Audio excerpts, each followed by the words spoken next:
Hey Hema, look at this semi chanderi for 799. We keep hearing this word chanderi, and in fact we keep hearing new variants of it called chanderi pattu, mal chanderi, and all of that. And by now you would have deduced it is some form of silk by cotton, and also the origin that it comes from Chanderi, Madhya Pradesh.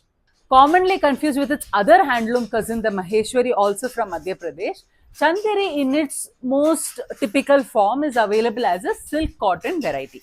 Now it uses a Kora silk yarn in the warp. Now Kora we've covered in the past. Kora is mostly an unfinished or a semi-finished silk yarn which still retains some of its initial protein structure, and then it uses a 2 by 120 cotton yarn in the weft.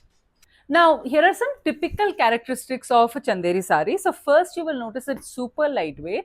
But having said that, it is not lightweight and sticking to your body, it will have a form of its own. Second identification, you have to look for the uneven base fabric. So, you can see that it is not uniquely pink everywhere, there's some light and dark mixed. And when you look at the motif, it is another yet hand turned motif. So, everything will be finished, it won't be trimmed or cut like the other varieties and the power loom options. One bonus in a Chanderi is, like other handloom weavers, Chanderi weavers also try to keep the motif uniform and all over. So even through multiple layers of transparency, this is still going to have the same look and the royal feel. Probably there's a good time to remind you that all that is silk by cotton is not a Chanderi. There are many variants like this in the market where they say that's hand block printed on a Chanderi fabric, but then it is a power loom silk by cotton fabric and not a handloom Chanderi.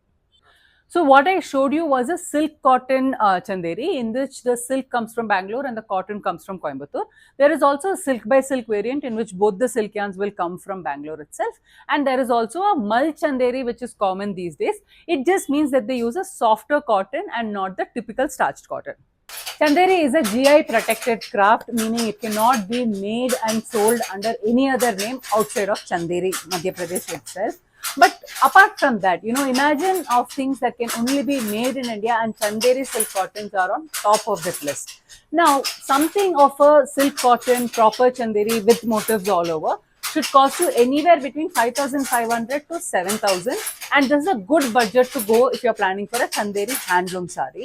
Now, anything at 799 at this rate, it is nothing but Golmaal है भाई, सब गोलमाल है.